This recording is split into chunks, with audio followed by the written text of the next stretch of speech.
नमस्कार दोस्तों, आप सभी का स्टडी 91 के इस ऑनलाइन प्लेटफॉर्म पर मैं अमित आप सभी का हार्दिक स्वागत करता हूं। दोस्त, आज की क्लास में हम सभी पढ़ने वाले हैं वह बात करेंगे आकलन एवं मूल्यांकन पर, अर्थव्यवस्था जैसे चैप्टर पर और साथ ही साथ अक्षमता पर बात करने वाले हैं। तो 3 चैप्टर से आप सभी के सामने प्रश्न होंगे जो आप सभी के पेपर के लिहाज से बहुत ही महत्वपूर्ण होने वाले हैं। 30 प्रश्नों की श्रृंखला है, बेहद इंपॉर्टेंट पार्ट है। तो दोस्त, एक बार आप लोग सेशन को शेयर करते हुए क्लास को लाइक कर देंगे। और जो बात किया जाए, ये आप सभी सीटेट की जो फर्स्ट पेपर की तैयारी कर रहे हो तो भी महत्वपूर्ण है, सीटेट का सेकंड पेपर की तैयारी कर रहे हो तो भी महत्वपूर्ण है दोस्त। तो इसलिए हम सभी प्रश्नों के माध्यम से इन चैप्टर को कवर करेंगे। तो पहला क्वेश्चन आप सभी की स्क्रीन पर दिखाई दे रहा होगा, इसके संबंधित आप बताएंगे क्या इसमें से राइट आंसर हो सकता है। तो आपसे जो प्रश्न पूछा जा रहा है वह कह रहा है कि गत्यात्मक मूल्यांकन क्या समझने में मदद करता है। गत्यात्मक मूल्यांकन क्या समझने में मदद करता है। बच्चे का बौद्धिक स्तर, समकक्षों की तुलना में छात्रों का संबंधित पद, यह करा कि बच्चे की विशिष्ट अधिगम आवश्यकताएं, कि बच्चा सामान्य नियमित विद्यालय में पढ़ने के लायक है या नहीं। तो किस लिए जो गत्यात्मक मूल्यांकन किसके लिए लाभकारी होता है, यह आपसे प्रश्न है। तो इसके लिए बताएंगे दोस्त, इसमें से क्या राइट आंसर होगा। तो आप जानते हैं गत्यात्मक मूल्यांकन है क्योंकि आकलन मूल्यांकन पर प्रश्न आप सभी के सामने है। तो गत्यात्मक मूल्यांकन जो डायनेमिक असेसमेंट होता है वह बच्चे के बौद्धिक स्तर को नहीं मापता है, तो यह तो आपका नहीं होगा ए ऑप्शन। बी में कहा समकक्षों की तुलना में छात्रों से संबंधित पद, तो इसलिए तुलना में अपने आप में फी निगेटिव है। तो इस तरीके से गत्यात्मक मूल्यांकन इसका भी आकलन नहीं करता है कि तुलनात्मक रूप से, वह करता है कि बच्चे की जो विशिष्ट अधिगम आवश्यकताएं हैं उसकी जो मूल्यांकन करता है कि बच्चे में क्या जरूरत है और कैसे हम उसको प्रोवाइड करेंगे कि आगे बढ़ने के लिए, सिखाने के लिए। इसलिए जो फर्स्ट का जो राइट आंसर होगा दोस्त, वह फर्स्ट का सी ऑप्शन आपका करेक्ट आंसर हो जाएगा। और डी में कहा है कि बच्चा सामान्य नियमित विद्यालय में पढ़ने के लायक है या नहीं। तो हर बच्चा पढ़ने के लायक होता है, ऐसा कुछ नहीं है कि कौन लायक है कौन नालायक है, ऐसा कुछ पता करने के लिए नहीं होता है। तो दोस्त, आपका जो राइट आंसर होगा सी ऑप्शन करेक्ट हो जाएगा। नेक्स्ट प्रश्न संख्या 2 है, कहा कि परीक्षा में कम अंक पाने वाले विद्यार्थियों को क्या करना चाहिए। कहा विशिष्ट विद्यालय में भेज देना चाहिए। कहा केवल व्यवसायिक शिक्षा पाने के लिए मार्गदर्शन देना चाहिए। कहा दंड देना चाहिए। कहा उसकी व्यक्तिगत आवश्यकताओं के अनुसार सहायता देनी चाहिए। तो आपको क्या लगता है कि इसमें से राइट आंसर होगा, जो कम अंक पा रहा बच्चा परीक्षा में, उसे हम कैसे उसके साथ ट्रीट करेंगे, कैसे उसके साथ व्यवहार करेंगे। तो विशिष्ट विद्यालय में भेज देना चाहिए। तो आप जानते हैं कोई बच्चा फेल हो गया, कम अंक पाया है, तो उसे विशिष्ट विद्यालय में नहीं भेजेंगे, आप सामान्य विद्यालय में ही बच्चों को बैठाएंगे, सामान्य बच्चों के साथ ही बैठाना उसे। तो इसलिए आपका ए ऑप्शन ही होगा, ए ऑप्शन आपका गलत होगा। करा कि केवल व्यवसायिक शिक्षा पाने के लिए मार्गदर्शन देना चाहिए। अब ऐसा कम अंक पा गया तो ऐसा नहीं है कि उसको सिर्फ व्यवसायिक शिक्षा दीजिए और अब किसी लायक नहीं बचा है, तो यह भी आपका गलत होगा। करा दंड देना अपने आप में क्या है, आरटी का हनन है। और उसकी बात करें, डी ऑप्शन बनेगा इसमें से, उसकी व्यक्तिगत आवश्यकताओं के अनुसार सहायता देनी चाहिए। भाई कम अंक पाया है तो कोई ना कोई उसमें रीजन होगा, कुछ ना कुछ कारण होगा जिसकी वजह से वह नंबर कम पाया है। उसके कारण का पता लगाकर उसी हिसाब से हम क्या करेंगे, उसी हिसाब से बच्चे को पढ़ाने की कोशिश करेंगे, तो बच्चे में सुधार होगा। और इसीलिए जो हमारा राइट बनेगा वह सेकंड का डी ऑप्शन बन जाएगा। नेक्स्ट प्रश्न आगे, प्रश्न संख्या 3 है। करा कथन आपके सामने है। करा कि शिक्षकों को बच्चों का आकलन करने के लिए विभिन्न प्रकार के आकलन तकनीक और विधियों का प्रयोग करना चाहिए। तर्क में कह रहा है कि कोई भी मूल्यांकन तकनीक बच्चे की प्रगति और विकास के क्षेत्रों के बारे में जानकारी प्रदान करने में सक्षम नहीं है। सही विकल्प को चुने। करा कि ए और आर दोनों सही है, आर व्याख्या करता है एक ही। करा ए और आर दोनों सही है लेकिन आर व्याख्या नहीं करता एक ही। करा ए सही है लेकिन आर गलत है, लेकिन ए और आर दोनों गलत है। क्या इसमें से राइट आंसर बनेगा? जी दोस्त, इसके लिए बताएंगे क्या आपको लगता है कि इसमें से राइट आंसर बन जाएगा। जी, आपका जो करेक्ट ऑप्शन होना चाहिए, करेक्ट शिक्षकों को, करेक्ट ध्यान देंगे, करेक्ट शिक्षकों को बच्चों का आकलन करने के लिए विभिन्न प्रकार के आकलन तकनीक और विधियों का इस्तेमाल करना चाहिए। सही है कि कोई भी बच्चे, कोई भी लड़का हो, उसके आकलन के लिए विविध प्रकार से क्या करें, विविध प्रकार से उससे आकलन करने की कोशिश करें, मूल्यांकन करने की कोशिश करेंगे। सही है, तो हम हो सकता है आकलन करने का तरीका कभी लिखित लिखित के साथ साथ उस मौखिक भी उसको चेक करिए कि बच्चे में क्या जानकारी, हो सकता है वह नकल किया हो सकता है किसी कारण से वह ज़्यादा नंबर पा गया लेकिन उसकी सारे पक्ष का सही तरीके से विकास ना हुआ हो। तो इसलिए दोस्त आपका कथन तो पूरे आप अपने आप में सही है, तर्क भी कर रहा है। कोई भी ऐसा मूल्यांकन नहीं है जो पूरी तरीके से बच्चे का पूरा बता दे कि भाई साहब यही मूल्यांकन यही विधि अपनाओ और बच्चे का पूरा निचोड़ लो बच्चे के बारे में। तो इसलिए आपका जो कथन है और तर्क है दोनों अपने आप में सही है और जो तर्क है वह कथन को पूरी तरीके से संतुष्ट भी कर रहा है और राइट आंसर हमारा बनेगा ए ऑप्शन करेक्ट हो जाएगा। नेक्स्ट प्रश्न आगे 4th नंबर के लिए, करण निम्नलिखित में से कौन सी स्थिति सीखने के लिए आकलन को नहीं दर्शाती है? करण छात्र सक्रिय रूप से सोचते हैं कि वे कहाँ हैं और वे कहाँ जा रहे हैं, वह कैसे पहुंचे। करण शिक्षक सीखने को सुसाधित करने के लिए रचनात्मक गुणात्मक प्रतिक्रिया देते हैं। का प्रदर्शन बढ़ाने के लिए छात्रों के बीच लगातार तुलना की जाती है। रचनात्मक मूल्यांकन के कई तरीके जैसे सहकर्मी और स्व मूल्यांकन का उपयोग किया जाता है। प्रश्न संख्या 4 के लिए दोस्त बताएंगे क्या आपको लगता है कि प्रश्न संख्या 4 में राइट आंसर बनेगा। अच्छा प्रश्न है और बताएंगे इसमें से क्या आपको लगता है कि राइट आंसर बनेगा। कौन सा आकलन को नहीं दर्शाती, इसका मतलब कहीं ना कहीं आपको इसमें से निगेटिव ढूंढना है। क्या है? निगेटिव ढूंढना है। अगर छात्र सक्रिय रूप से सोचते हैं कि वे कहाँ हैं और कहाँ जा रहे हैं, वे कहाँ कैसे पहुंचेंगे, एकदम सही है। बात आकलन की हो तो बच्चे पक्का तौर पे ऐसी चीजें सोचते हैं, इसका मतलब कहीं ना कहीं ये पॉजिटिव है, हमको निगेटिव ढूंढना था। बी ऑप्शन में अगर शिक्षक सीखने को सुशासित करने के लिए रचनात्मक गुणात्मक प्रतिक्रिया देते हैं, एकदम सही है, रचनात्मक गुणात्मक प्रतिक्रिया देते हैं। आगे बात किया क्या प्रदर्शन बढ़ाने के लिए छात्रों के बीच क्या है लगातार तुलना की जाती है। भाई साहब जब तुलना करेंगे तो इसलिए कहीं ना कहीं आपका एक गलत है, तुलना करना नहीं है। तुलना करना अपने आप में नेगेटिव पॉइंट होता है और क्योंकि वैयक्तिक भिन्नताएं हैं बच्चों में तो तुलना हो नहीं सकता है, यही गलत है। तो जब गलत है तो यही हमारा राइट होगा। और यह भी ध्यान देंगे जो रचनात्मक मूल्यांकन के अंतर्गत स्व आकलन होता है और स्व आकलन के साथ साथ सहकर्मी मूल्यांकन भी किया जाता है, इसलिए अभी डी ऑप्शन भी पॉजिटिव है, लेकिन सी ऑप्शन आपका गलत था तो गलत ही हमारा राइट आंसर था। 5th नंबर के लिए अगर बच्चों के मूल्यांकन के बारे में निम्नलिखित में से कौन सा कथन सही नहीं है, कौन सा ऐसा कथन है जो सही नहीं है, ऐसा आपसे प्रश्न है। कारण मूल्यांकन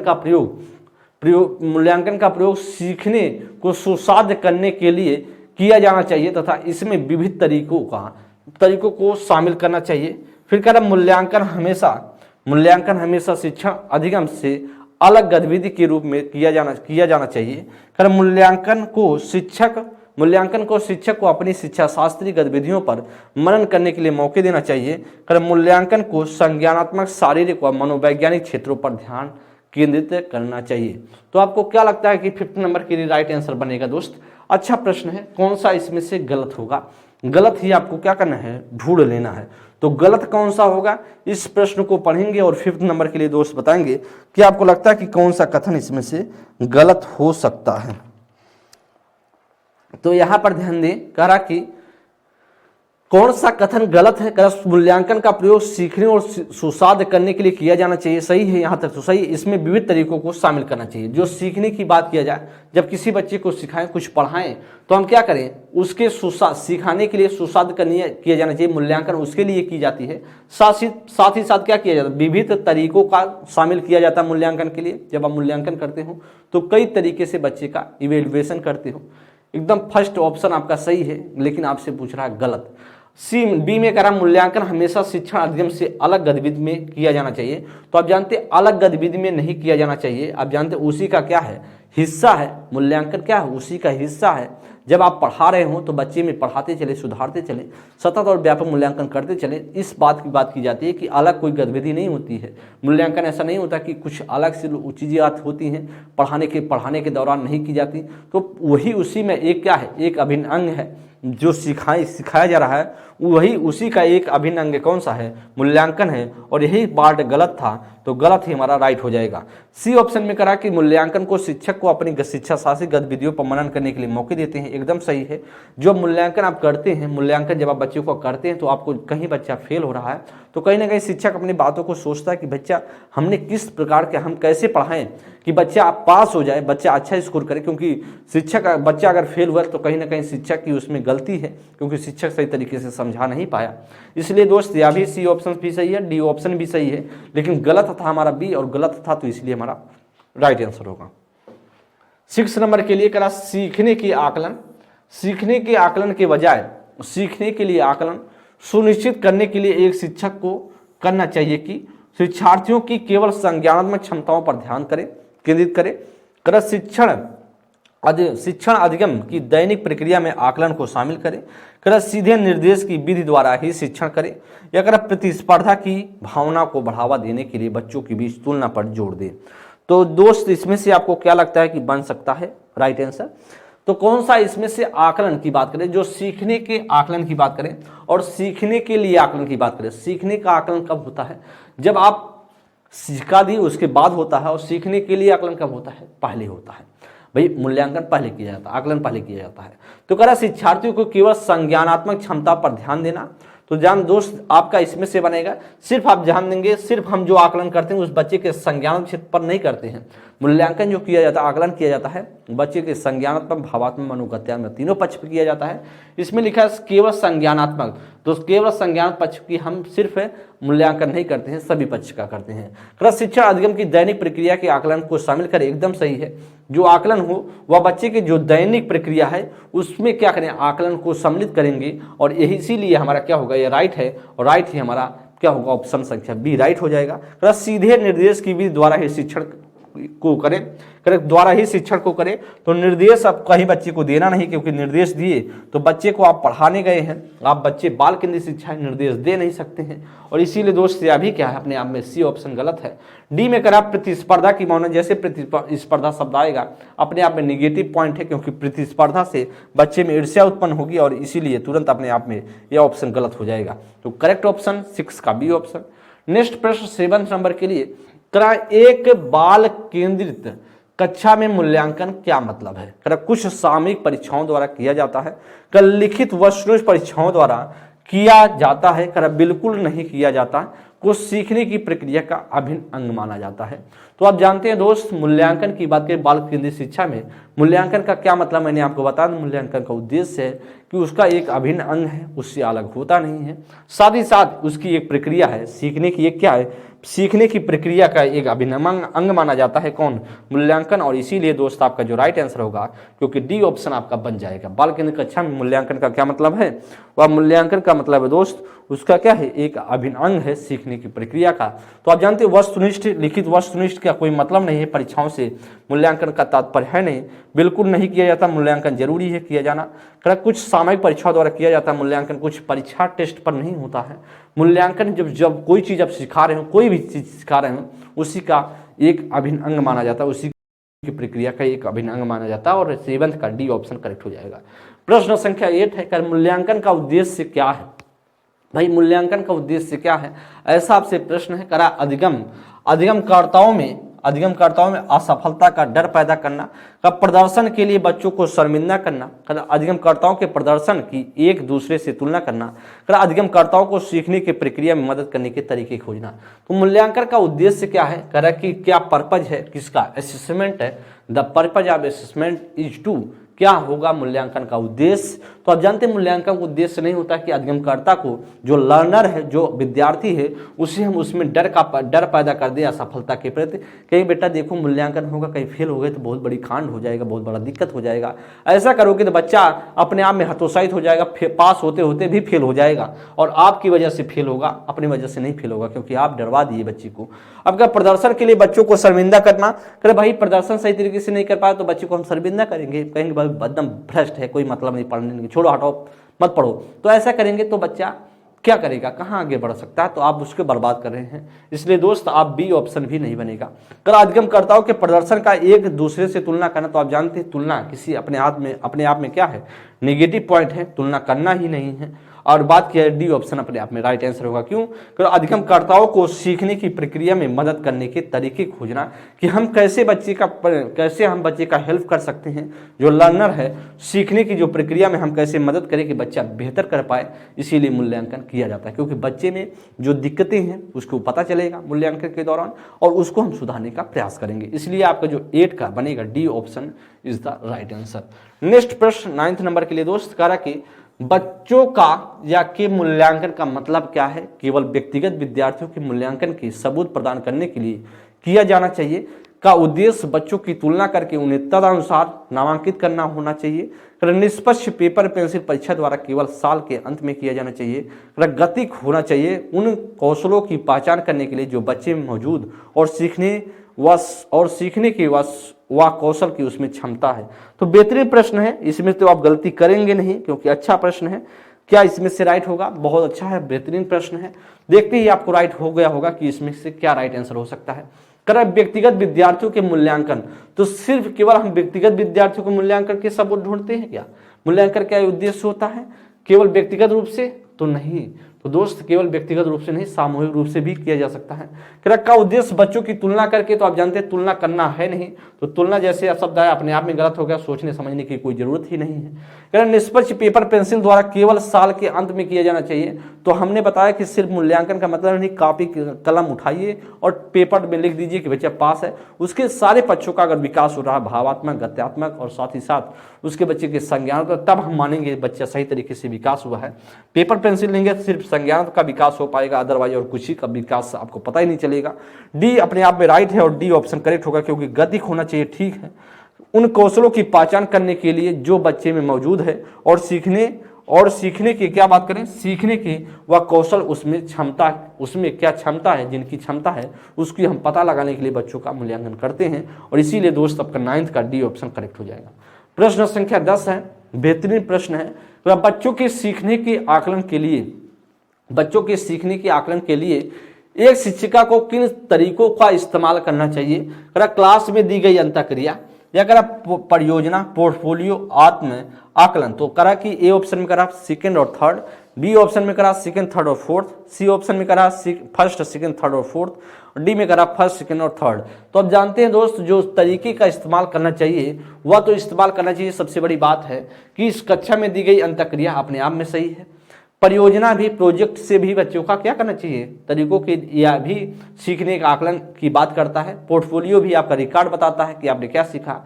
आत्म आकलन या स्व आकलन भी अपने आप में पॉजिटिव है। इसलिए दोस्त आपका जो राइट बनेगा वह 10 का क्या बनेगा, सी ऑप्शन बनेगा। क्या बनेगा?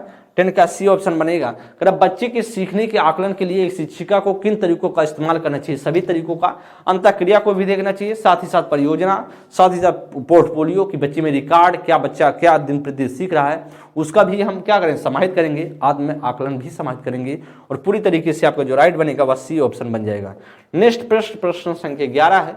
निम्न में से अधिगम का कौन सा परिप्रेक्ष्य कहता है कि ठोस प्रलोभनों और पुरस्कारों द्वारा विद्यार्थियों को सीखने के लिए प्रेरित किया जा सकता है?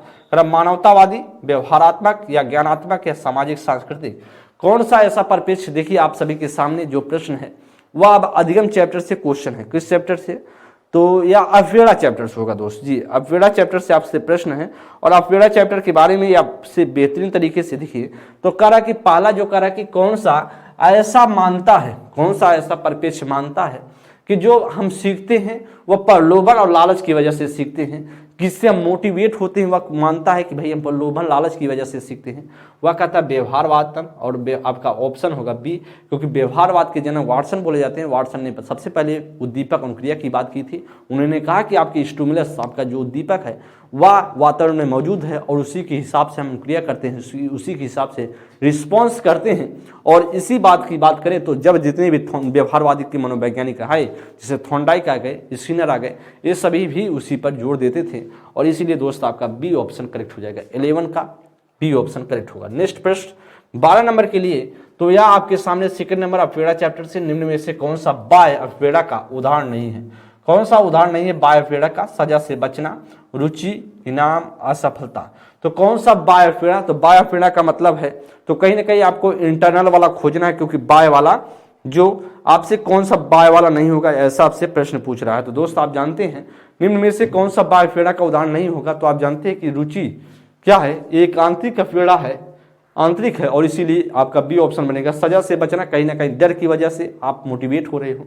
इनाम लालच है, तो कहीं ना कहीं बाय रूप से मोटिवेट हो रहे हो।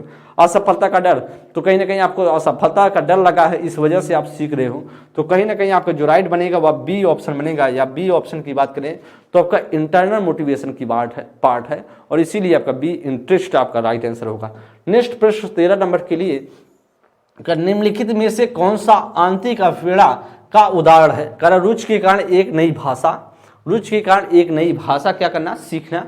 नगद इनाम जीतने के लिए चित्रकारी करना, पुरस्कार जीतने के लिए किसी खेल में भाग लेना, या माता पिता की प्रशंसा पाने के लिए पढ़ाई करना। दोस्त, माता पिता की प्रशंसा पाने के लिए पढ़ाई कर रहे हो तो कहीं ना कहीं दिखावा की बात कर रहे हो, दिखाने की कोशिश कर रहे हो कि माता पिता मेरी प्रशंसा करें, और इसी वजह से पढ़ रहे हो। जब प्रशंसा करना बंद तो आपको पढ़ाई भी उतनी रुचि नहीं लेंगे, पढ़ाई भी अच्छी तरीके से नहीं करेंगे। इसलिए अब क्या है, यह आपका इंटरनल नहीं होकर के एक्सटर्नल है, बाह्य रूप से है। तो हमसे पूछ रहा था आंतरिक मोटिवेशन की बात कर रहा था।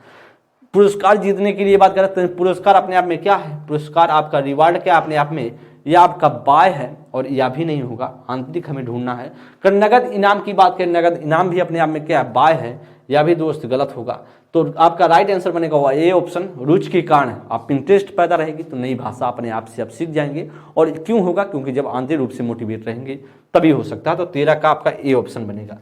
14 नंबर प्रश्न संख्या करें, किसी कार्य की सफलता या विफलता, किसी कार्य की सफलता या विफलता पर निम्नलिखित में से कौन सा आरोपण भविष्य में विद्यार्थी की प्रेरणा और समरूपी कार्यों में संलग्न होने के प्रयासों में वृद्धि कर पाएगा? बाहरी गैर नियंत्रणी, बाहरी स्थिर, आंतरिक और स्थिर, या करा कि आंतरिक और नियंत्रणी। तो कौन सा इसमें से वृद्धि करेगा? किस पर बच्चा कंट्रोल अगर रहा, बच्चा सही तरीके से रहा तो बच्चे में विकास होगा। किस पर रहा? करा कि जब भी किसी कार्य की सफलता किस पर आरोपित करके हम चीजें कर सकते हैं, प्रयासों को वृद्धि होगा। कब आप उस पर रहेंगे तो आप में विकास होगा, आप में क्या होगा? आप में जो वृद्धि होगी, ग्रोथ होगी। तो कहीं ना कहीं बाहरी और गैर नियंत्रित, तो ऐसा होगा क्या बताएंगे? जब आप बाहरी रूप से मोटिवेट होंगे तो आप जानते हैं बाहरी रूप से मोटिवेट होंगे सही तरीके से नहीं हो सकता है, और जब नियंत्रण नहीं रहेगा, कंट्रोल में नहीं रहेंगे तो भी नहीं हो सकता। इसलिए दोस्त या तो गलत है, और बाहरी अपने आप में जहां जहां बाहरी है वो गलत होगा। आंतरिक है और क्या है? आंतरिक और नियंत्रित रहेंगे तो बनेगा आपका क्या? आंतरिक और नियंत्रित रहेंगे तो चीजें बन जाएगी, और स्थिर हो जाएंगे तो भी आप नहीं सीख सकते हैं। इसलिए सी ऑप्शन भी गलत है। आंतरिक यहाँ तो है लेकिन स्थिर लिख दिया गया है, तो स्थिर हो जाएंगे, आप सीखने की कोशिश नहीं करेंगे तो फिर आप में विकास नहीं हो सकता है। आंतरिक और नियंत्रण में रहना होगा तो आप सीख पाएंगे। इसलिए 14 का डी ऑप्शन बन जाएगा। प्रश्न संख्या 15 है, निम्नलिखित में से कौन सा कथन आंतरिक प्रेरणा का उदाहरण है? कौन सा कथन आंतरिक प्रेरणा का एग्जाम्पल है? ऐसा आपसे प्रश्न पूछ रहा है। मुझे पढ़ना चाहिए क्योंकि यह संप्रत्यय की समझ बनाने के लिए जरूरी है। मुझे शिक्षक द्वारा दंड से बचने के लिए अध्ययन करना चाहिए। मुझे प्रतियोगिता में प्रथम स्थान प्राप्त करने के लिए अध्ययन करना चाहिए। मुझे अपने साथियों से प्रशंसा और प्रभुत्व करने के लिए अध्ययन करना चाहिए। तो आपको क्या लगता है कि कौन सा आंतरिक प्रेरणा से मोटिवेट वाला चीजें हैं? ऐसा आपसे प्रश्न, और आप प्रश्न को अच्छे से पढ़ें और फिर आंसर दे दें कि आपको क्या लग रहा है कि इसमें से बन जाएगा। मुझे पढ़ाई करनी चाहिए क्योंकि यह संप्रत्यय की समझ बनाने के लिए जरूरी, एकदम सही है। आप कॉन्सेप्ट को सीखने के लिए प्रयत्न कर रहे हो, मेहनत कर रहे हो, तो कहीं ना कहीं आप इंटरनल मोटिवेट हो और आंतरिक मोटिवेशन की बात कर रहा तो आपका राइट आंसर बनेगा ए ऑप्शन। मुझे शिक्षक द्वारा दंड से बचने के लिए, कहीं ना कहीं डर की वजह से, दंड की वजह से बच्चे शिक्षक से, इसलिए आप सीख रहे हो। तो जब दंड नहीं देगा तो फिर भूलना का प्रयास होगा। जब तक दंड तब तक आप सीखोगे, अदरवाइज फिर नहीं सीखना बंद कर दोगे। मुझे प्रतियोगिता में कहीं ना कहीं कंपटीशन में आप क्या कर रहे हो? प्रथम स्थान लाने की कोशिश कर रहे हो। जब प्रथम स्थान नहीं ला पाओगे तो फिर आप मोटिवेट नहीं रह पाओगे, और इसलिए आपका ये चीजें आगे बढ़ने के लिए नहीं अवरोध का काम करेंगी। मुझे अपने साथियों के साथ प्रशंसा, साथी हमारी प्रशंसा करें, हमारी कहें बड़ाई करें, तो उसके लिए हम पर सीख रहे हैं, तो यह भी अपने आप में गलत होगा। तो राइट आंसर होगा वह ए ऑप्शन। तब आप अच्छा कर पाओगे, आप इंटरनल मोटिवेट तब हो पाओगे जब किसी आप संप्रत्यय को सीखने के लिए मेहनत कर रहे हो। तो इसलिए 15 संख्या नंबर प्रश्न संख्या 15 के लिए जो राइट आंसर बनेगा वह ए ऑप्शन आपका बन जाएगा। नेक्स्ट प्रश्न 16 नंबर के लिए, विद्यार्थी सीखने के लिए प्रेरित महसूस करते हैं जब कार्य होता है।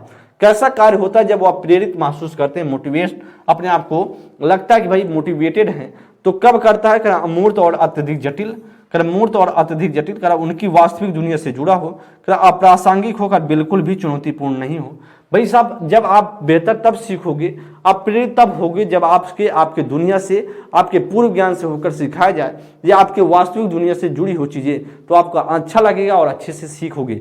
जब तभी सीख पाओगे जब आपके वास्तविक दुनिया से, आपके जब जो भी आपका दुनिया है, आपका जीवन है, उसे कहीं ना कहीं आपसे रिलेट हो और उस प्रकार से आप बेहतर सीख पाओगे। तो कहना मूर्त और अत्यधिक जटिल, भाई मूर्त हो अत्यधिक जटिल होगा तो भी आप नहीं सीखोगे, कहेगा छोड़ दोगे, सीखना बंद हो जाएगा। कहना उनकी वास्तविक दुनिया से जुड़ा हुआ, एकदम सही है, बी ऑप्शन बनेगा। प्रासंगिक होता तो बनता, अप्रासंगिक लिखा है तो कह रहा इन जो बात करें अप्रासंगिक लिखा है तो अभी क्या होगा, गलत होगा, बिल्कुल भी चुनौतीपूर्ण नहीं है। तो आप जानते हैं जब चुनौतीपूर्ण होता है तभी आदमी सीखता है, चुनौती होगा नहीं, पता चला आप क्लास 10 में है और क्लास 2 की चीजें आपको 2+2+2+ आपको पूछा जाए 2+2 कितना होता है, तो कहोगे कि 4 होता भाई, तो यह चुनौतीपूर्ण है? नहीं है। जब आपको चुनौतीपूर्ण होती है तो चीजें आप बेहतर से सीखते हो। इसलिए दोस्त आपका डी ऑप्शन भी नहीं होगा, वह बनेगा ऑप्शन संख्या B is the right option. Next प्रश्न 17 नंबर के लिए दोस्त, निम्नलिखित में से कौन सा आंतरिक प्रेरणा का उदाहरण है? कहता माता पिता द्वारा दंड से बचने के लिए अध्ययन। तो माता पिता से डर के लिए बचने के लिए अध्ययन कर रहे हो तो अपने आप में क्या है, गलत है, आंतरिक रूप से मोटिवेशन की बात हो नहीं रही है। एक गतिविधि में बात कर रहा है, एक गतिविधि में रुचि के कारण अध्ययन, तो कहीं ना कहीं या एक गतिविधि में रुचि का अध्ययन कर रहे हो, इसका मतलब कहीं ना कहीं इंटरेस्ट आप में है वह एक्टिविटीज करने के लिए, और इसीलिए स्टडी कर रहे हो, इसीलिए अध्ययन कर रहे हो, बात एकदम सही है। शिक्षक की प्रशंसा, यहाँ पर शिक्षण नहीं होगा, यहाँ पर शिक्षक की प्रशंसा पाने के लिए कर रहे हो, तो शिक्षक हमें कहे बहुत अच्छा बेटा, बहुत अच्छे से सीख रहे हो, तो इसलिए सीख रहे हो। कहीं ना कहीं शिक्षक जब छोड़ देगा प्रशंसा करना तो फिर सीखना बंद कर दोगे। इसलिए दोस्त यह भी क्या है, यह भी आपका बाय होगा। और प्रतियोगिता जीतने के लिए भी अपने आप में क्या है, बाय है। लेकिन हमसे जो पूछ रहा आंतरिक अफेड़ा की बात कर रहा, मोटिवेशन की बात कर रहा था, आंतरिक रूप से मोटिवेट की बात कर रहा था, तो आपका जो राइट आंसर बनेगा वह क्या बनेगा दोस्त, वह आपका बन जाएगा बी ऑप्शन, करेक्ट हो जाएगा। नेक्स्ट प्रश्न आगे 18 नंबर के लिए, करण निम्नलिखित में से कौन सा प्रेरणा के स्रोत और प्रेरणा के प्रकार का सही मिलाप युग्म है? करण दंड से बचाव आंतरिक प्रेरणा, करण नगद पुरस्कार आंतरिक प्रेरणा, जिज्ञासा बाहरी प्रेरणा, रुचि आंतरिक प्रेरणा। तो मैंने आपको ये सारी चीजें बताई हैं, तो किससे क्या मिलेगा यह आपसे दोस्त अच्छा प्रश्न है, और इसके लिए बताएंगे क्या आपको लगता है कि इसमें से राइट आंसर बन सकता है। दोस्त इसके लिए बताएंगे क्या आपको लगता है कि इसमें से राइट आंसर बन सकता है। अच्छा प्रश्न है, ये बताएंगे इसमें से क्या आपको लगता है कि बन सकता है आंसर। जी दोस्त, इसके लिए बताएंगे क्या आपको लगता है कि बनेगा। तो आप जानते हैं दंड से बचाव की बात करें तो दंड से बचाव या आंतरिक पीड़ा की बात नहीं है। दंड से बचाव का मतलब कहीं ना कहीं बाह्य रूप से आप बचने का प्रयास कर रहे हो, आप आंतरिक पीड़ा हो नहीं, दंड से बचाव आपका नहीं होगा। नगद पुरस्कार ये आंतरिक पीड़ा नहीं है, ये आपका बाह्य पीड़ा है। जिज्ञासा क्या है, आपका आंतरिक है, गलत लिखा है, बाहरी प्रेरणा लिखा गया है। रुचि क्या आंतरिक प्रेरणा है, इसीलिए दोस्त आपका क्या बनेगा, वह 18 का डी ऑप्शन बन जाएगा। 19 नंबर के लिए निम्नलिखित में से कौन सा विश्वास एक विद्यार्थी को भविष्य के प्रयासों के लिए प्रेरित करने की भावना को रखता है। मैं बुद्धिमान नहीं हूं और मैं प्रयास में मेरी क्षमता कोई फर्क नहीं पड़ता। भाई कोई ऐसा कहेगा कि मैं बुद्धिमान नहीं हूं, मुझमें कोई क्षमता नहीं है, मैं सीख नहीं सकता हूं, तो क्या कभी बढ़ सकता आगे? कभी नहीं बढ़ सकता, संभावना ही नहीं है। कौन सी संभावना, ऐसा आपसे प्रश्न पूछ रहा है कि प्रेरित करने के लिए कौन सी संभावना किसमें है। तो ऐसा अगर सोच रहे हो कि मैं बुद्धिमान नहीं हूं और मैं आगे कभी नहीं बढ़ सकता हूं, तो ये आपको संभावना एकदम नहीं है, आप बढ़ ही नहीं सकते हो। अगर मैं अपने प्रयत्न में आवश्यक प्रयास करता हूं तो करा कि मैं दिए गए कार्य को करने में सक्षम हूँ, एकदम भाई सही है कि अगर मैं लगातार प्रयत्न कर रहा हूँ तो अपने आप में जो मुझे कार्य मिल रहा है, जो मुझे आपको वर्क मिल रहा है, उसमें हम चीज़ें क्या करेंगे, उस कार्य करने में सक्षम है, एकदम हूँ। तो आपका जो 19 का बी ऑप्शन बन जाएगा। सी ऑप्शन में करा मैं एक बदकिस्मत व्यक्ति हूँ। मैं क्या हूं, मैं एक बदकिस्मत व्यक्ति हूं और मेरी किस्मत कभी भी दिए गए कार्य में मेरी सफलता का साथ नहीं है। जब आप ऐसा कहोगे बदकिस्मत हूं, ऐसा हूं चीजें कहोगे तो क्या करोगे, सफलता का साथ नहीं है, तो इसका अपने आप में क्या होगा, यह चीजें गलत होंगी और आप कभी भी संभावना नहीं है कि इसमें आप बढ़ सकते हो। कर मेरे पास विज्ञान में अच्छा प्रदर्शन करने की क्षमता नहीं है, मुझे इसे बदलने के लिए नियंत्रण से बाहर है। क्योंकि कह रहा कि भाई विज्ञान में हम क्षमता नहीं है मेरी। भाई कोई किसी में विज्ञान में क्षमता लेकर आता है क्या, उसको सिखाया जाता है, समझाया जाता है, उसे बढ़ाने के लिए उसे माहौल जनरेट करना पड़ता है, तब होता है। तो कह रहा है कि मैं विज्ञान में प्रदर्शन अच्छा करने में क्षमता नहीं है। भाई उसको माहौल मिलेगा फिर भी क्षमता आ जाएगी, अपने आप से आ जाएगा। ऐसा कुछ करोगे तो कहीं ना कहीं संभावना वाला या है ही नहीं। तो संभावना कौन सा रखता है? सिर्फ बी ऑप्शन रखता है। 19 का बी ऑप्शन करेक्ट होगा जी। 20 नंबर के लिए कह रहा है कि निम्नलिखित में से कौन सा तरीका प्रतिपुष्टि को प्रेरक के रूप में उपयोग करने की अनुचित तरीका है? कर विद्यार्थियों की क्षमता पर केंद्रित प्रतिपुष्टि देना, कर गतिविधि की प्रक्रिया पर केंद्रित प्रतिपुष्टि देना, कर विद्यार्थी के काम से संबंधित वर्णनात्मक शैली में प्रतिपुष्टि देना, या फिर करा अन्य विद्यार्थियों के साथ तुलना किए बिना प्रतिपुष्टि देना। तो कौन सा करा अनुचित तरीका है? कौन सा अनुचित तरीका होगा? कौन सा इसमें से अनुचित तरीका है, ऐसा पूछ रहा है। अनुचित तरीके की बात कर रहा है। कौन सा फीडबैक क्या है? तो अनुचित तरीका जी एकदम। तो इन जो करा कि अनुचित तरीका, उचित तरीका नहीं करा, अनुचित तरीके की बात करा। तो 20 नंबर में कौन सा बनेगा दोस्त? अच्छा प्रश्न है, इसके लिए बताएंगे क्या आपको लगता है कि बन जाना चाहिए जी। बेहतरीन प्रश्न है और इसके लिए बताएंगे क्या आपको लगता है कि इसमें से बनना चाहिए। अच्छा प्रश्न है और इसके लिए जवाब देंगे क्या इसमें से बनेगा।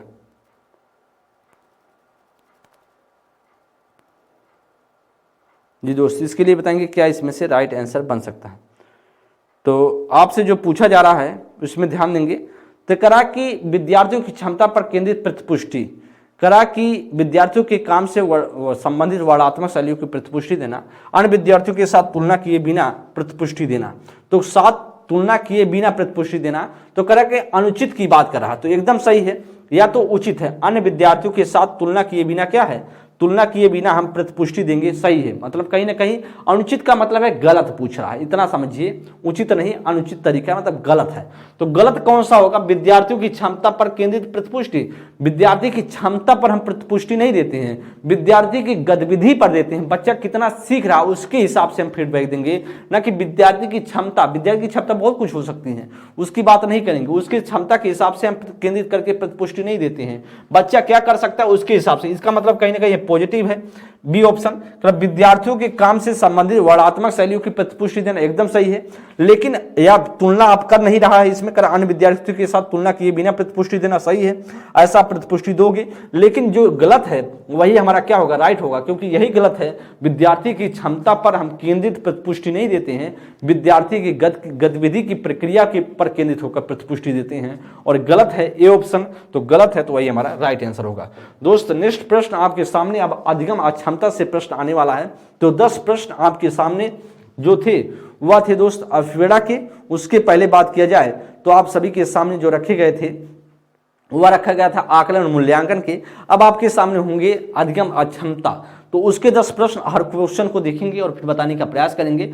निम्नलिखित में से किससे विद्यार्थी के अक्षरों और शब्दों को पढ़ने और उनकी व्याख्या करने और उन्हें समझने की क्षमता सीधे प्रभावित होती है? गुणज वैकल्य, लेखन वैकल्य, वाचन वैकल्य, गद्य समन्वय वैकल्य। तो इसके लिए बताएंगे दोस्त इसमें से क्या बनेगा। 21 नंबर प्रश्न के लिए क्या इसमें से राइट आंसर बनना चाहिए? राइट आंसर क्या इसमें से बनना चाहिए जी। बेहतरीन प्रश्न है और इसके लिए दोस्त पहले नंबर के लिए 21 नंबर के लिए बताएंगे कौन सा इसमें से राइट आंसर बन सकता है। तो करा कि इसमें से आप जो करा ना, करा कि अक्षरों और शब्दों के पढ़ने, उनकी व्याख्या करने, उन्हें समझने की क्षमता को सीधे करता है। तो बताएंगे इसमें से कौन सा राइट आंसर होगा जी। एकदम दोस्त इसमें से क्या लगता है कि आपको कि राइट आंसर बन जाना चाहिए?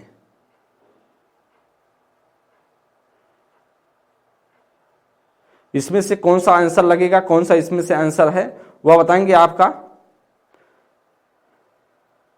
इसमें से बताएंगे इसमें से कौन सा राइट आंसर है। दो बेहतरीन प्रश्न है और इसी तरीके से प्रश्न आपको देखने को मिलते हैं। इसी तरीके से प्रश्न कहीं ना कहीं आपको पेपर में देखने को मिलते हैं इसी तरीके से। और बेहतरीन तरीका ऐसा प्रश्न है जो आपको कंफ्यूज करने वाला प्रश्न है। प्रश्न को अच्छे से आप देखेंगे फिर आप बताएंगे क्या इसमें से राइट आंसर बन सकता है। तो दोस्त आपसे जो कह रहा है कि निम्नलिखित में से किससे विद्यार्थियों की अक्षरों और शब्दों के पढ़ने, तो कह रहा है अक्षरों को पढ़ने की बात कर रहा है, तथा उनकी व्याख्या करने, उन्हें समझने की क्षमता सीधे रूप से प्रभावित होती है। तो पढ़ने से है ना, जब पढ़ने से है इसका मतलब क्या होगा, वाचन वैकल्य होगा। तो सीधा सा मतलब समझ नहीं पा रहा, बोल नहीं पा रहा, पढ़ नहीं पा रहा है, तो वाचन होगा, जिससे हम बोलते हैं क्या, जिससे हम बोलते हैं डिसलेक्सिया। तो आपका एकदम सही है, आपका डिसलेक्सिया होगा, क्योंकि पढ़ नहीं पा रहा है, क्योंकि अक्षरों और शब्दों को पढ़ने में और व्याख्या करने में, उन्हें समझने में सीधे क्या कर रहा है, समझने की क्षमता सीधे रूप से प्रभावित होती है। अच्छा, गुणज वैकल्य कब होगा, जब गणती जो क्षमता होगी। लेखन वैकल्य होगा जब लिखने में दिक्कतें करेगा, वह लिख नहीं पाएगा सही तरीके से, जैसे कंफ्यूज रहेगा। तो इस तरीके से बात करें, गत समन्वय तब होता है जब डिस्प्रैक्सिया होता है। तो इसमें से 21 का जो बनेगा वह सी ऑप्शन बनेगा जी एकदम। नेक्स्ट प्रश्न है, अधिगम अक्षमता के संदर्भ में गणितीय अधिगम अक्षमता क्या कहलाता है। गति समन्वय वैकल्य, पठन वैकल्य, गुणज वैकल्य, लेखन वैकल्य। तो गणितीय जो अधिगम अक्षमता है, तो गणितीय के लिए मैंने आपको भाई फर्क बताया था। गणितीय के लिए क्या होगा, क्या होगा दोस्त, डिस्कैलकुलिया क्या होगा दोस्त, वह गणितीय क्षमता की बात हो रही है। तो इसका सीधा सा बनेगा, वह आपका बन जाएगा सीधा डिस्कैलकुलिया। और डिस्कैलकुलिया की बात करें तो डिस्कैलकुलिया को क्या बोलते हैं, गुणज वैकल्य बोलते हैं। एकदम आपका जो करेक्ट ऑप्शन होगा सी ऑप्शन बनेगा, क्योंकि गणितीय अधिगम अक्षमता की बात हो रही है। कहीं ना कहीं उसमें क्या हो रहा है, गणितीय मैथमेटिकल डिसऑर्डर है, और मैथमेटिकल डिसऑर्डर है, तो इसका मतलब कहीं ना कहीं सी ऑप्शन बनेगा। गति समन्वय डिस्प्रैक्सिया, जिसमें गति समन्वय की बात करें, तीनों की भी दिक्कतें हो तो होता है। पठन तब होता है जब डिस्लेक्सिया होता है, लेखन तब होता है जब डिस्ग्राफिया होता है। तो इसलिए दोस्त आपका बनेगा सी ऑप्शन। नेक्स्ट प्रश्न आगे 23 नंबर के लिए करा, पर्याप्त समर्थन करने के बावजूद एक कक्षा में एक विद्यार्थी गणितीय क्रियाओं को समझने में क्या निरंतर चुनौतियों का सामना करता है, वह किससे है, स्वलीनता, गणितीय वैकल्य, आलेखीय वैकल्य या पठन वैकल्य। तो इसमें से तो बहुत आसान प्रश्न है, और इसको गलती करने की कोई जरूरत आपको नहीं हो सकती। हमें तो पता है जहां तक आप गलती करेंगे नहीं, क्योंकि इसमें ध्यान दें, गणितीय क्रियाओं की बात तो हो गई। जैसे गणितीय क्रियाएं होंगी आई, तो इसका मतलब कहीं ना कहीं आपका क्या होगा, गणितीय वैकल्य होगा, जिसे हम बोलते हैं डिस्कैलकुलिया। और राइट ऑप्शन आपका बनेगा बी ऑप्शन, करेक्ट हो जाएगा। नेक्स्ट प्रश्न, ज्यादा कुछ देखने की कोई जरूरत नहीं है, बस क्वेश्चन को ध्यान से जरूर देखिए कि कौन सा विकार हो रहा है। तो विकार हो रहा 23 में, वह डिस्कैलकुलिया का, एकदम आपका बी ऑप्शन बन जाएगा। 24 नंबर के लिए कह रहा, राजू 61 के स्थान पर 16 लिखता है और बी और डी अक्षरों में अक्सर भ्रमित होता है, यह किसके प्राथमिक लक्षण है। करा पठन वैकल्य, स्वलीनता क्रम विकार या शैक्षणिक असहायता या लेखन वैकल्य। तो कहीं ना कहीं 61 के स्थान पर 16 लिख देता है और बी के स्थान पर डी लिख देता है। इसका मतलब कहीं ना कहीं उस किससे दिक्कत होगा, लिखता है ना दोस्त। तो जब लिखता है तो इसका मतलब क्या इसमें से बनना चाहिए, क्या इसमें से बने भाई, लिखता है ना, पढ़ता तो नहीं है। 61 के स्थान पर 16 लिखता है और 16 के स्थान पर 61 लिख दे रहा है, बी के स्थान पर डी लिख दे रहा है, डी के स्थान पर बी लिख दे रहा है, अक्सर भ्रमित है। इसका मतलब कहीं ना कहीं क्या है, वह लेखन वैकल्य होगा, डिस्ग्राफिया होगा। आपका क्या होगा, डिस्ग्राफिया, डी ऑप्शन आपका राइट हो जाएगा। 24 का डी ऑप्शन आपका राइट हो जाएगा। नेक्स्ट प्रश्न 25 नंबर के लिए, निम्नलिखित व्यवहार किसके लक्षण है। निम्नलिखित व्यवहार किसके लक्षण है। करा आवेगशीलता, कम समय तक ध्यान केंद्रित कर पाना, व्यग्रता और कर बहुत देर तक बैठने की अक्षमता। कर स्वालीनता है या प्रतिभाशीलता है या अवधान न्यूनता, सक्रियता विकार है या सृजनात्मकता। तो दोस्त आपको मैंने बताया था आवेगशीलता होगा, साथ ही साथ कम समय तक ध्यान लगा पाता है, ध्यान सही तरीके से नहीं लगा पाता है।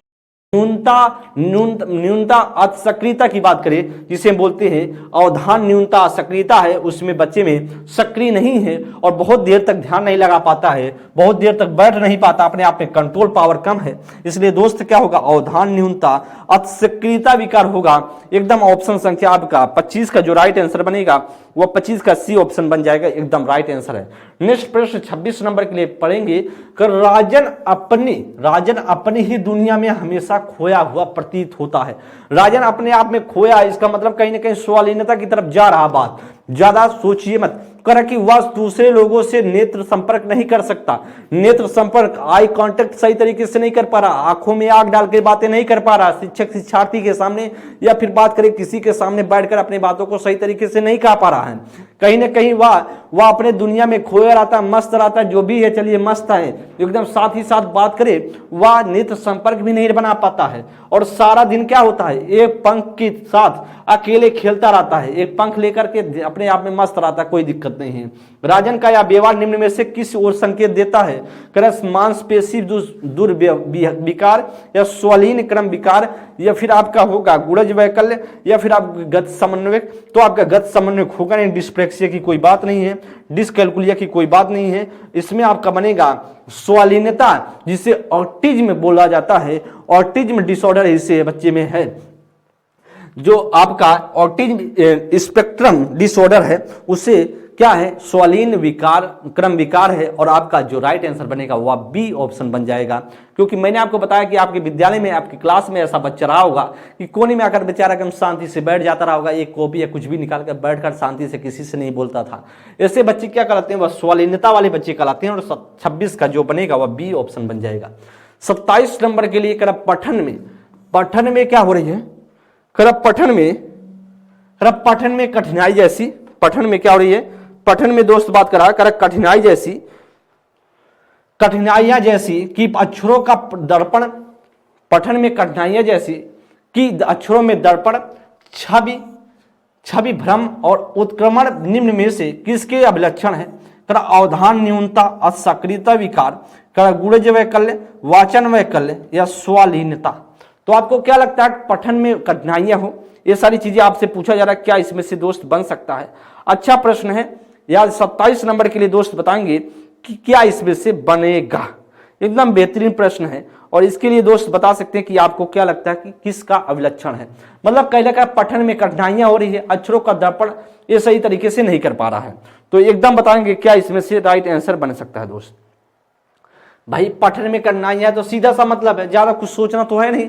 पठन में दिक्कत तो इसका मतलब कहीं ना कहीं वाचन वैकल्य होगा, तो कहीं ना कहीं उसमें डिसलेक्सिया होगा। अब पठन में सीधा आपको दे दिया, उसके आगे पढ़ने की कोई विशेष जरूरत है नहीं प्रश्न में, तो आपका वाचन वैकल्य होगा। गुणज तब होता है जब गणना संबंधी होता, स्वलीनता तब होता जब अपने आप में खोया होता, अवधान न्यूनता तब होता जब क्या होता है अपने आप को अपने कंट्रोल पावर नहीं होता, वह ध्यान नहीं लगा पाता सही तरीके से, तो होता दोस्त 27 का जो बनेगा ऑप्शन संख्या सी बन जाएगा। 28 नंबर के लिए कह रहा कि एक ऐसी दशा, 28 नंबर के लिए कह एक ऐसी दशा जिसमें कोई बच्चा पढ़ते समय कुछ अक्षरों और शब्दों को हटा देता है या प्रतिस्थापित करता है या फिर उल्टा कर देता है, क्या कहलाती है? वाचन वैकल्य, स्वलीनता, अधिगम अक्षमता, अवधान न्यूनता, असक्रियता। तो कहीं ना कहीं ऐसी दशा जिसमें बच्चा क्या करता है पढ़ते समय कुछ अक्षरों को शब्दों को हटा देता है। इसका मतलब कहीं ना कहीं पढ़ते समय दिक्कत है ना, पढ़ते समय उससे दिक्कत हो रही है। अब पढ़ते समय दिक्कत है तो कहीं ना कहीं वाचन होगा। क्या होगा? पढ़ते समय होगा तो वाचन होगा। स्वलीनता मैंने बताया अपने आप में खोया होता है। तो दोस्त इसमें से क्या बनेगा? वो 28 का ये ऑप्शन। ज्यादा सोचने की कोई जरूरत नहीं, क्वेश्चन को पढ़ते हैं फिर हमारा राइट आंसर हो जाता है। और हर बार आपके पेपर में ऐसे प्रश्न कहीं ना कहीं देखने को मिले हैं और पेपर में हमेशा से ऐसे प्रश्न आपको आते हैं। 29 नंबर के लिए अक्षरों का अनुपयुक्त आकार और रिक्त प्रवाही और प्रिंट अक्षरों का मिश्रण और गलत वर्तनी किसका विभेदक लक्षण है? करा कि वाचन वैकल्य, लेखन वैकल्य, गुणज वैकल्य या उत्साह वैकल्य। मतलब गलत वर्तनी करता है तो इसका मतलब कहीं ना कहीं क्या कर रहा है? इनकरेक्ट जो स्पेलिंग कर रहा है, इनकरेक्ट क्या कर रहा है? वर्तनी कर रहा है। तो इसलिए आपका क्या होगा इसमें से दोस्त? बेहतरीन प्रश्न है और बताएंगे इसमें से आपका क्या राइट आंसर बनना चाहिए। तो वर्तनी का मतलब ध्यान देंगे, अगर आपका रहा कि मतलब बच्चा क्या पढ़ कर रहा है? अक्षरों का अनुपयुक्त आकार और रिक्त प्रवाही और प्रिंट अक्षरों का मिश्रण। मतलब कहीं ना कहीं प्रिंट अक्षरों का मिश्रण है, गलत वर्तनी कर रहा है। किसके हो सकते हैं? अक्षरों का अनुपयुक्त आकार, रिक्त अनुपयुक्त आकार, सही तरीके से आकार नहीं बना पा रहा है और प्रिंट अक्षरों का मिश्रण कर दे रहा है। प्रिंट अक्षरों का मिश्रण, कहीं ना कहीं अक्षरों का ध्यान देंगे यहां पर। अगर वर्तनी से, गलत वर्तनी का मतलब कहीं ना कहीं स्पेलिंग, अगर उसमें दिक्कत होगी, स्पेलिंग को सही तरीके से नहीं पढ़ पा रहा होगा तो उसमें तो दोस्त आपका वाचन बनेगा। लेकिन स्पेलिंग को अगर सही तरीके से पढ़ ले रहा होगा लेकिन लिखने में दिखा रहा होगा तो लेखन होगा, डिस्ग्राफिया होगा। लेकिन अक्षरों का अनुपयुक्त आकार और रिक्त प्रवाही और प्रिंट अक्षरों का मिश्रण है। प्रिंट अक्षरों का क्या है, मिश्रण है। और गलत वर्तनी का विभेदक किसका होगा, तो गलत वर्तनी का विभेदक है तो वाचन वैकल्य होगा, क्योंकि उसको पढ़ने में दिक्कत है, क्योंकि पढ़ने में उसे क्या हो रहा है, दिक्कत हो रहा है, तो डिसलेक्सिया होगा। ये ऑप्शन आपका बन जाएगा। नेक्स्ट प्रश्न आगे 31 नंबर की, निम्नलिखित में से अवधान कमी सक्रियता व्यतिक्रम वाला बच्चा किस तरह की विशेषता दर्शाता है। बैठकर चुपचाप करने काम करने की प्रवृत्ति, आसानी से विचलित होने की प्रवृत्ति, दूसरों को ध्यानपूर्वक सुनने की प्रवृत्ति, बिना रुके लंबे गद्यांश पढ़ने की क्षमता। तो दोस्त इसमें से क्या राइट आंसर होगा, बेहतरीन प्रश्न है। निम्नलिखित में से अवधान मतलब सही तरीके से वह क्या पढ़ रहा है, अवधान ध्यान नहीं लगा पा रहा है, और बच्चा किससे विशेषता से हो सकता है, चुपचाप काम करने की प्रवृत्ति, आसानी से विचलित होने की प्रवृत्ति, एकदम सही है। बच्चा आसानी से विचलित हो जाता है कब, जब बच्चे में असक्रियता न्यूनता सक्रियता विकार होती है। तो इसलिए तो आपका क्या बनेगा, जो ADHD होता है वह आसानी से विचलित होता है, चुपचाप बैठकर काम करने का तो स्वलीनता हो जाएगा, तो दूसरों को ध्यान पूर्वक सुनने की प्रवृत्ति तो दूसरा हो जाता है, बिना रुके लंबे गद्यांश पढ़ने तो कोई विकार नहीं है दोस्त। इसलिए आपका जो राइट आंसर बनेगा वह बी ऑप्शन बनेगा। 30 का क्या ऑप्शन बनेगा, वह 30 नंबर के लिए एकदम आपका बन जाएगा, वह बी ऑप्शन करेक्ट हो जाएगा। विचलित होने की प्रवृत्ति होती है। तो इस तरीके से बात किया जाए दोस्त आप सभी के सामने 30 प्रश्नों की श्रृंखला जो आप सभी की सीटेट के परिप्रेक्ष्य में बात करें, चाहे आप जूनियर की तैयारी कर रहे हो या प्राइमरी की तैयारी कर रहे हो, सीटेट की तैयारी कर रहे हो, तो आपके लिए बहुत हेल्पफुल होने वाला है। और इन प्रैक्टिस क्लास को अच्छे से अब रिवाइज कर लेंगे, रिवीजन कर लेंगे, फिर इसी तरीके से प्रश्न आपको देखने को मिलते हैं। जैसा भी आपको लगा हो सेशन के बारे में जरूर आप लोग अपना राय देंगे। अगली क्लास में मिलते हैं दोस्त, तब तक के लिए बहुत बहुत धन्यवाद। थैंक यू मित्र, नमस्कार।